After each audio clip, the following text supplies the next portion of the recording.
Hello दोस्तों, कैसे हैं आप लोग। आशा करता हूँ आप सभी ठीक होंगे। मैं डीके यादव अपने YouTube channel basic commerce academy में आप सभी का हार्दिक स्वागत एवं अभिनंदन करता हूँ। मेरे प्यारे मित्रों, आज का हमारा ये वीडियो इकोनॉमिक्स क्लास 11th का सेकेंड वीडियो है। इससे पहले हमने एक वीडियो ऑलरेडी अपलोड कर चुका हूँ, जिसे अगर आप नहीं देखे हैं तो जाकर आप देख लें, ताकि आपको पता चल जाएगा कि क्लास 11th की इकोनॉमिक्स में कौन कौन सी चीज़ें पढ़ने की ज़रूरत पड़ती है। क्योंकि फर्स्ट वीडियो सिलेबस इंट्रोडक्शन से रिलेटेड है, जिसमें बताया गया है कि क्लास 11th इकोनॉमिक्स में कौन कौन सी चीज़ें पढ़ने की ज़रूरत होती है।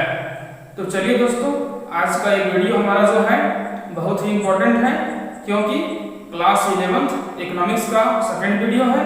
और अगर पढ़ने का व्यू से देखें तो फर्स्ट वीडियो है। इस वीडियो में हम लोग जानेंगे व्हाट इज इकोनॉमिक्स, इकोनॉमिक्स क्या है, और who is father of economics, यानी इकोनॉमिक्स का पिता कौन है। तो चलिए देखते हैं व्हाट इज इकोनॉमिक्स, यानी इकोनॉमिक्स क्या है, इकोनॉमिक्स किसे कहते हैं, अर्थशास्त्र क्या है, अर्थशास्त्र किसे कहते हैं। चलिए देखते हैं व्हाट इज इकोनॉमिक्स, अर्थशास्त्र क्या है। तो इसका आंसर जो है आपके सामने है, हिंदी टू इंग्लिश दोनों भाषाओं में मैंने आपके लिए लिखकर यहाँ रखा है। तो चलिए देखते हैं। Economics is that a scripture, यानी अर्थशास्त्र से अभिप्राय उस शास्त्र से है, यानी अर्थशास्त्र क्या है, एक शास्त्र है। ठीक है, आगे देखते हैं। In which those works of man are studies which they do in relation to obtaining limited means, i.e. मतलब अर्थात, ठीक है, अर्थात money to satisfy their unlimited needs, यानी असीमित आवश्यकताएं। ठीक है, यानी हम लोग क्या करेंगे, इसको हिंदी में देखेंगे। अर्थशास्त्र से अभिप्राय उस शास्त्र से है, यहाँ तक देख चुके थे, जिसमें मनुष्य के उन कार्यों का अध्ययन किया जाता है। यानी जैसा कि पहले हम कुछ वीडियो में बता चुके हैं कि चीजों को तोड़ तोड़ करके पढ़ना है, पार्ट बाय पार्ट चीजों को तोड़ तोड़ करके अगर हम पढ़ेंगे तो चीजें हमेशा हमेशा के लिए मुझे याद हो जाती है और रटने की जरूरत नहीं पड़ती है, रट्टा नहीं मारना है, बल्कि समझ समझ करके तोड़ तोड़ करके पार्ट बाय पार्ट चीजों को पढ़ना है, तो हमेशा हमेशा के लिए चीजें याद हो जाती है। ठीक है, तो देखिए कैसे इसको पढ़ना है, समझिए। तो अर्थशास्त्र से अभिप्राय उस शास्त्र से है, यहाँ तक एक पार्ट, यानी economics is that a scripture. ठीक है, जिसमें मनुष्य के उन कार्यों का अध्ययन किया जाता है। दो पार्ट और थर्ड पार्ट में क्या देखेंगे, जिन्हें वे अपने असीमित आवश्यकताओं को संतुष्ट करने वाले सीमित साधनों, थर्ड पार्ट। और फोर्थ पार्ट में क्या देखेंगे, अर्थात धन को प्राप्त करने के संबंध में करते हैं। यानी अगर इंग्लिश से देखें तो economics is that a scripture, यहाँ तक एक part, in which those work of man are studies, यहाँ तक दो पार्ट। और थर्ड पार्ट में क्या पढ़ेंगे, which they do in relation to obtaining limited, यहाँ तक तीन पार्ट। और फोर्थ पार्ट में क्या पढ़ेंगे, means i.e. money to satisfy their unlimited needs, यानी चार पार्ट में इसको हम लोग पार्ट बाय पार्ट बांट करके पढ़ेंगे, ताकि आसानी से चीजें मुझे याद आ जाए। ठीक है, तो चलिए इसको समझते हैं कि अर्थशास्त्र यानी इकोनॉमिक्स आखिर में है क्या। तो अर्थशास्त्र से अभिप्राय उस शास्त्र से है, यानी क्या, इकोनॉमिक्स एक शास्त्र है, शास्त्र यानी स्क्रिप्चर है। ठीक है, जिसमें मनुष्य के उन कार्यों का अध्ययन किया जाता है। यानी कहने का मतलब हम मनुष्य हैं, आप भी मनुष्य हैं, हम लोग सभी मनुष्य हैं, और मनुष्य जो है बहुत से कार्य करते हैं, तो इसमें उन कार्यों का अध्ययन करेंगे। यानी मनुष्य के सभी कार्यों का अध्ययन नहीं करेंगे, इसमें हम लोग मनुष्य के सभी कार्यों का अध्ययन नहीं करेंगे, बल्कि केवल उन कार्यों का अध्ययन करेंगे यानी इसमें मनुष्य के उन कार्यों का अध्ययन किया जाता है जिन्हें वे अपनी असीमित आवश्यकताओं को संतुष्ट करने वाले सीमित साधनों, यानी कहने का मतलब जो है हम लोग मनुष्य हैं और हम लोग की जो आवश्यकताएं होती हैं, यानी मनुष्य की जो आवश्यकताएं होती हैं वो असीमित है, अनलिमिटेड है, अनलिमिटेड नीड्स, अनलिमिटेड वांटेड है, जिसको संतुष्ट करने वाले साधन यानी जिसको सेटिस्फाइड करने वाले साधन जो है लिमिटेड है। यानी नीड्स जो है अनलिमिटेड होते हैं, यानी आवश्यकताएं अनलिमिटेड होते हैं। जैसे कि मान लीजिए हम एक जरूरत को पूरा करते हैं तब हमारे सामने जो है आगे चल कर के और 4 जरूरत जो है पैदा हो जाते हैं। यानी कहने का मतलब मुझे भूख लगी है तो भूख को पूरा करने के लिए क्या चाहिए, भोजन चाहिए। तो भूख को जैसे ही हम भोजन से पूरा करते हैं तब तक हमारा जो है आगे की कुछ आवश्यकताएं, कुछ नीड्स जो है अपने आप पैदा हो जाती है।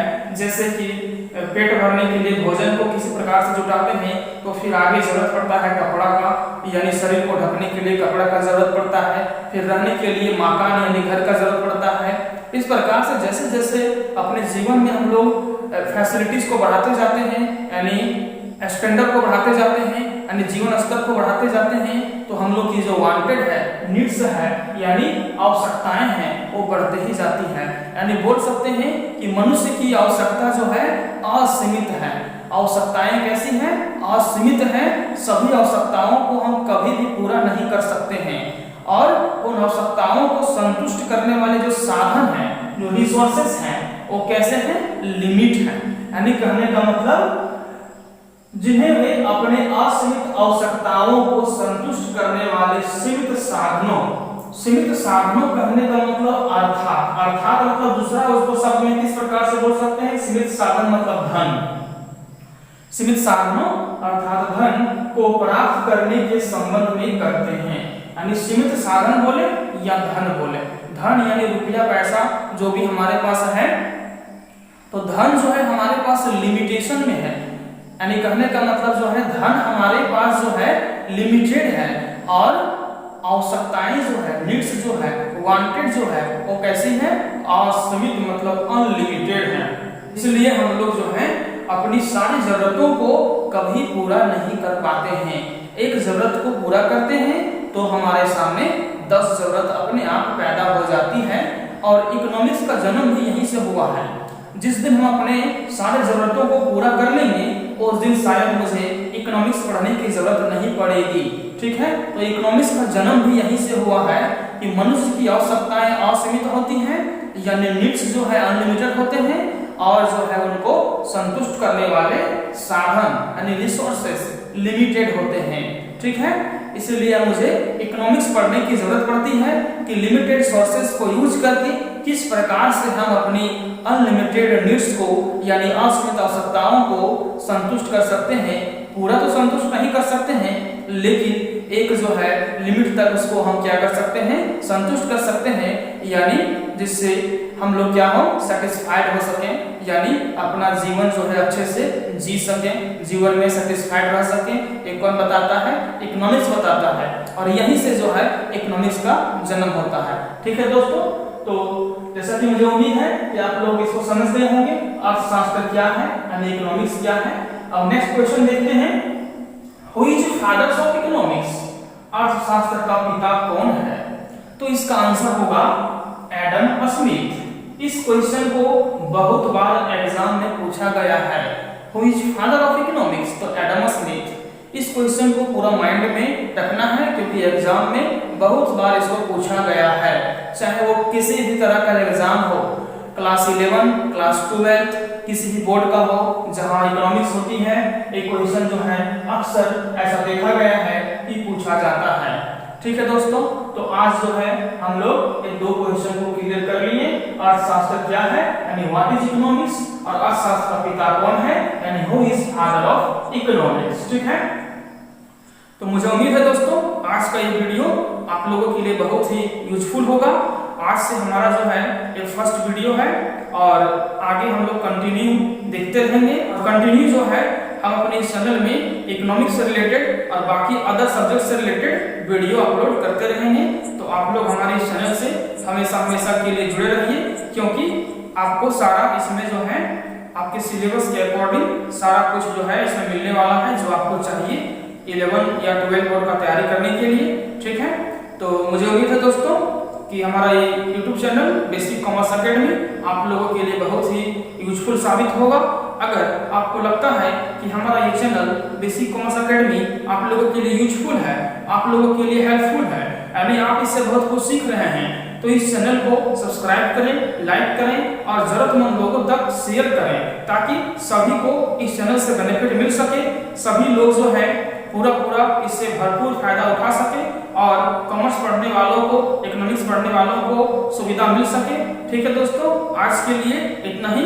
Thanks for watch this video.